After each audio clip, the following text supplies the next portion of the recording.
दूसरा प्रश्न, भगवान, अगर एक पुरुष अपनी पत्नी से कामतुष्टि नहीं पाता है तो वह दूसरी स्त्रियों के पास जाता है। ऐसा करने से वह एक अपराध भाव अनुभव करता है, क्योंकि उसे पत्नी से और सब सुविधाएं मिलती हैं और वह उन सब बातों के लिए उसे चाहता है। जब वह अपराध भाव अनुभव करता है तो उसका मन तनाव से घिर आता है।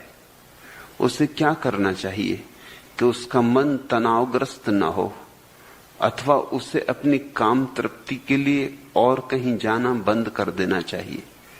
श्री मोदी, यह प्रश्न थोड़ा जटिल है। जटिल इसलिए कि दोष इसमें व्यक्ति का ना के बराबर है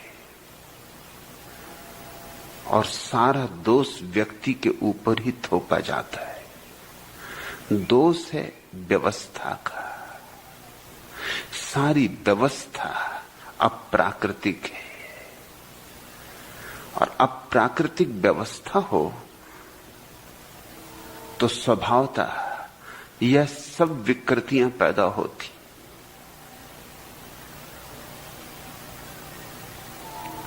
विवाह एक अप्राकृतिक व्यवस्था है। मनुष्य को छोड़कर और तो किसी पशु पक्षी में विवाह का आयोजन नहीं।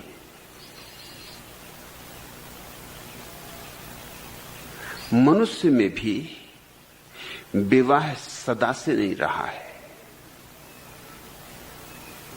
बहुत बाद की ईजाद है। और उस ईजाद के कुछ लाभ थे जिनके कारण ईजाद की गई प्रथमतः, लेकिन हानियां भी थी। लाभ तो कब के खो गए, अब हानियां ही हानियां रह गई। लेकिन व्यवस्थाएं एक बार आदमी को जकड़ लेती तो छोड़ती नहीं। और इतना साहस थोड़े ही व्यक्तियों में होता है कि वो समाज की मान्य धारणाओं के विपरीत जा सके।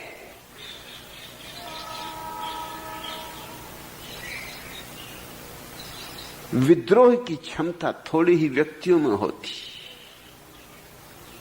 और समाज विद्रोही को कुचल भी डालता है, क्योंकि विद्रोही खतरनाक है। वो संदेह पैदा कर रहा है व्यवस्था में। विद्रोही और विद्रोह के लिए हवा पैदा कर रहा है और समाज भली भांति जानती, खासकर समाज के ठेकेदार, वे धर्मगुरु हों, राजनेता हों या दूसरे हों, वे भली भांति जानते कि ये आग ऐसी है, अगर पैदा हो जाए विद्रोह की तो फिर बुझाई ना बुझेगी। इसे शुरू में ही कुचल देना उचित है। चिंगारी ही नहीं बचने देनी चाहिए, नहीं तो ये ऐसी भभकेगी कि सारे जंगल को घेर लेगी। जब विवाह ईजाद हुआ शुरू में तो उसके कारण थे। सबसे बड़ा कारण तो यही था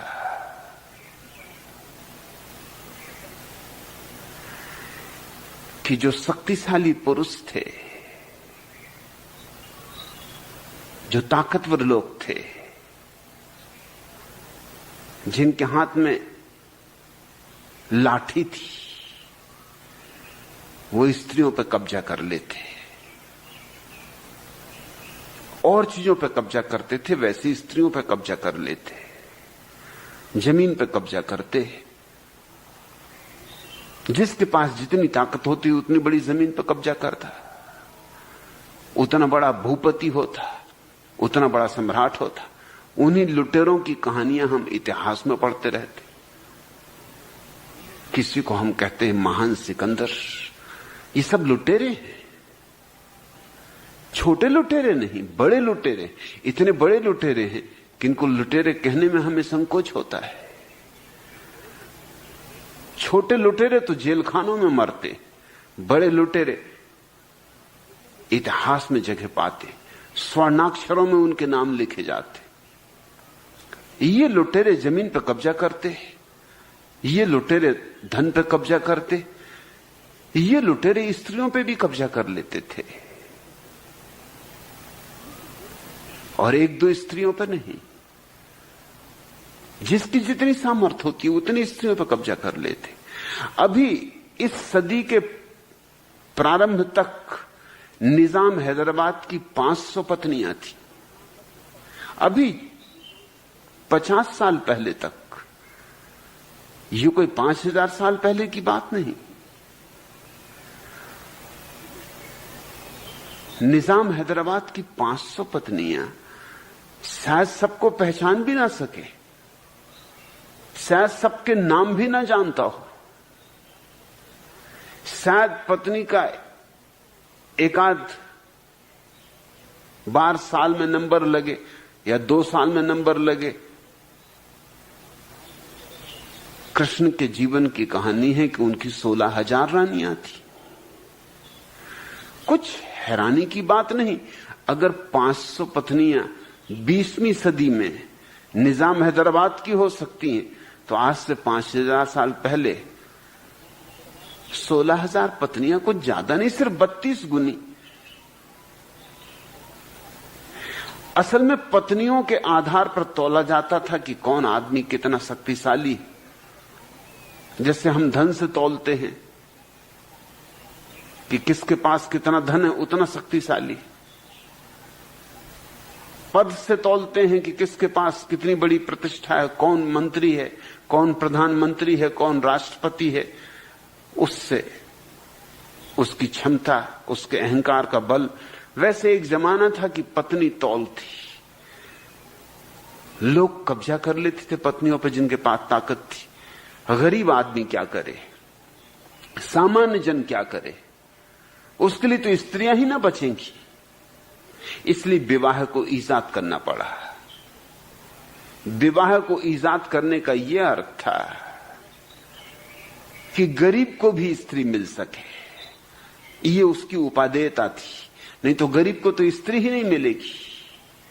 आखिर स्त्री पुरुष बराबर पैदा होते हैं प्रकृति में, ये ख्याल रखना। यूं जब पैदा होते हैं शुरू में तो 115 बच्चे पैदा होते हैं लड़के, और 100 लड़कियां पैदा होती हैं, क्योंकि प्रकृति को यह ख्याल है, अनुभव है कि पुरुष कमजोर प्राणी है स्त्री की बजाय, उसकी प्रतिरोधक क्षमता कम है। इसलिए विवाह के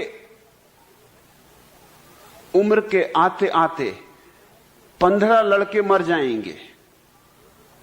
लड़कियां आसानी से नहीं मरती, तो 115 लड़के पैदा होते हैं, 100 लड़कियां पैदा होती।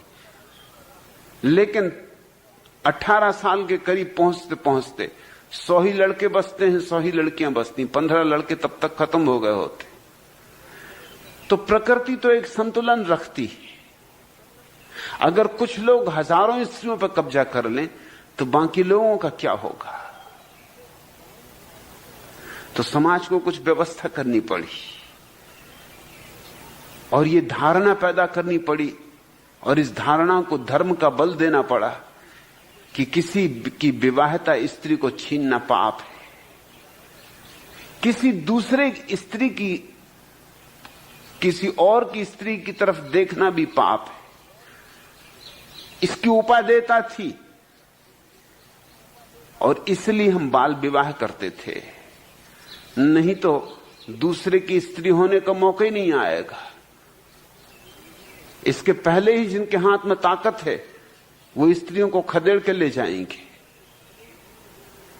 इसलिए बिल्कुल बचपन में शादी कर देते थे, जब तक कि कोई राजा महाराजा उन पर कब्जा करे उनका विवाह हो जाता था। फिर विवाहित स्त्री पर कोई कब्जा न कर सके, इसके लिए समाज को एक नैतिक धारणा पैदा करनी पड़ी, एक संस्कार पैदा करना पड़ा कि प्रत्येक व्यक्ति को अपनी स्त्री के प्रति ही निष्ठा रखनी चाहिए और दूसरे की स्त्री की तरफ देखना भी पाप है। ये इतनी सदियों तक दोहराई गई बात कभी हमारा अंतःकरण बन गया।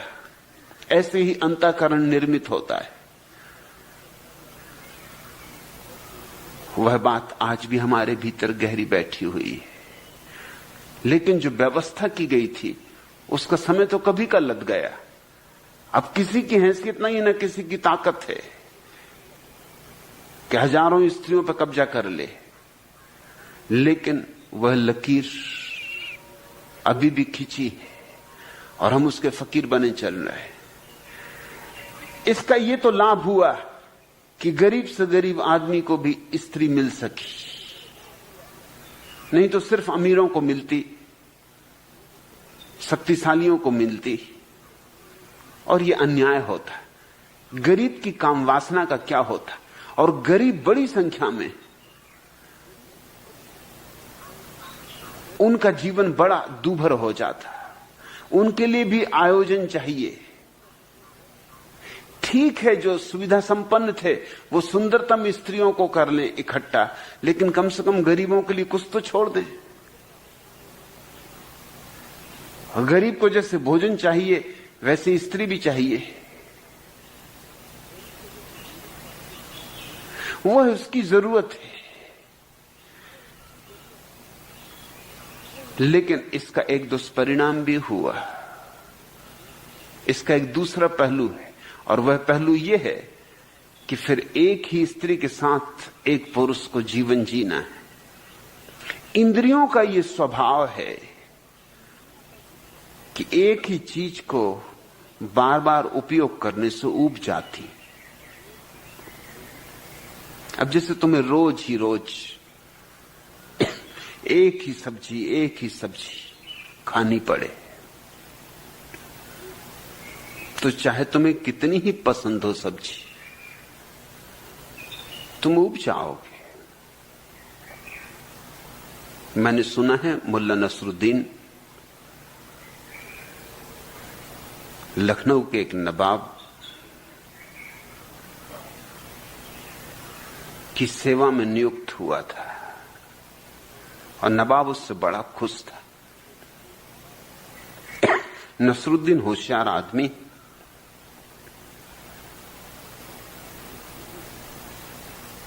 चमचागिरी में उसकी बड़ी पहुंच है, और नवाबों के आसपास और किस तरह के लोग चाहिए? चमचे ही चाहिए। एक दिन नवाब और नसरुद्दीन साथ साथ भोजन करने बैठे। नवाब उसे सदा साथ रखता। नई नई भिंडियां आई हैं और बड़ी स्वादिष्ट सब्जी भिंडियों की बनी।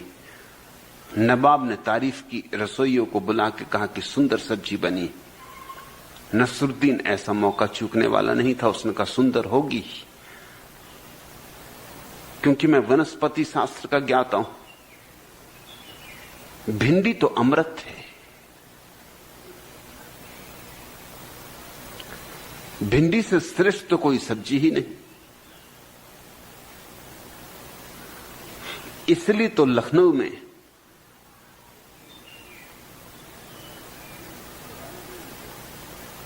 भिंडी का इतना समादर है, क्योंकि यहां पारखी लोग रहते। नसरुद्दीन तो बढ़ता गया, कहते ही गया। जब चमचे कुछ कहते हैं तो फिर रुकते नहीं। और जब सम्राट नवाब प्रसन्न हो रहा था, उसने कहा कि यूं समझो कि ये भिंडियां नहीं है, लैला की अंगुलियां हैं। अरे इनका स्वाद, इनका रस, रसोइये ने भी सुना। उसे ये पता नहीं था कि भिंडियां इतनी गजब की चीज है।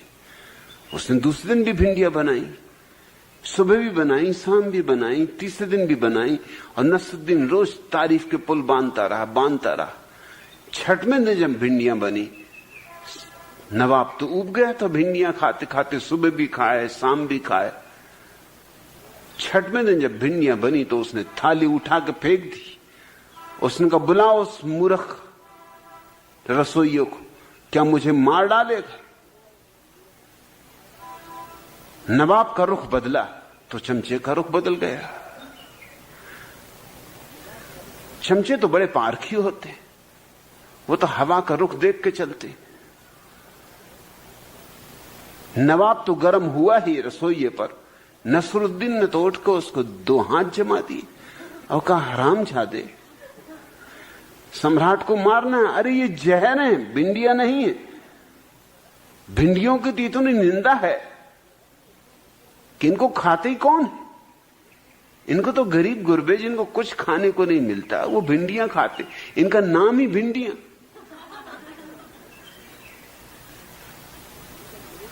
तू जान लेगा नवाब साहब की, तुझे कुछ होश है? नवाब तो बहुत चौंका। उसने कहा, नसरुद्दीन, 6 दिन पहले तो तुम कहते थे भिंडियां अमृत, और अब तुम कहते हो भिंडियां जहर। नसरुद्दीन ने कहा, हुजूर, मेरे मालिक, मैं आपका सेवक हूं, भिंडियों का नहीं।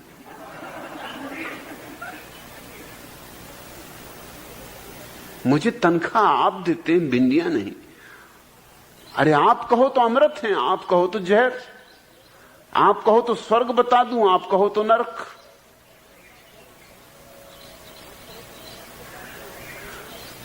रोज अगर स्वादिष्ट से स्वादिष्ट भोजन भी करने को मिले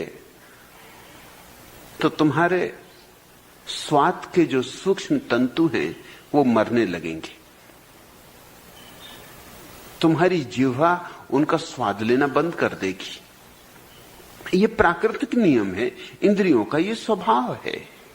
जब तक तुम अतीन्द्रिय नहीं हो गए हो, जब तक तुम्हारे जीवन में इंद्रियों के पार जाने का कोई मार्ग नहीं खुल गया है, जिसका कि सिर्फ एक ही मार्ग है, ध्यान, तब तक ये मुसीबत होने वाली है।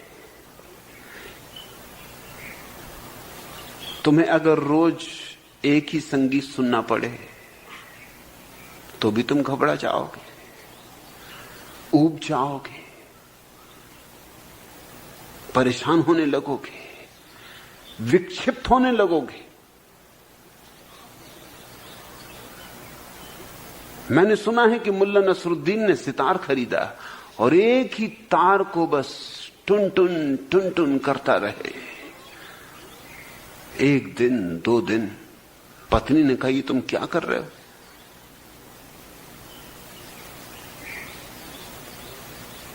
हमारा दिमाग फिरा जा रहा है। हमने और भी सितार बजाने वाले देखे, मगर और स्वर भी हैं और तार भी हैं। सितार बजाने वाले हाथ तारों पे फिराते हैं, तुम तो एक ही तार को खींचते हो, टुन टुन टुन टुन बजा रखते हो। ये कोई सितार बजाना है? ये कोई ढंग है? नसरुद्दीन ने कहा, तू समझी नहीं, वो लोग तारों पे हाथ फेरते हैं, यहां से वहां हाथ दौड़ाते हैं, इस स्वर को उस स्वर को, क्योंकि वो अपने स्वर की तलाश खोज कर रहे हैं। मुझे मेरा स्वर मिल गया, अब मैं क्यों खोज करूं? जो मुझे चाहिए था मुझे मिल गया, अब तो मैं यही बजाऊंगा। पत्नी तो मायके चली गई, चली जाएगी और क्या करेगी। बच्चों ने कहा, मैं हॉस्टल में भर्ती करवा दो। जो बच्चे कभी हॉस्टल जाने को राजी नहीं थे वो सब हॉस्टल चले गए। नसरुद्दीन अकेला रह गया तो और दिल खोलकर टुन टुन करने लगा। दिन हो कि रात, मोहल्ले के लोग परेशान हो गए। आखिर बर्दाश्त की एक सीमा होती। सामने वाले आदमी ने एक रात 2 बजे उठ के कहा कि नसरुद्दीन, अगर अब 1 मिनट और भी तुमने ये टुन टुन मचाई तो मैं पागल हो जाऊंगा। नसरुद्दीन ने कहा, भैया देर हो गई, मैं 2 घंटे पहले सितार बंद कर चुका हूं।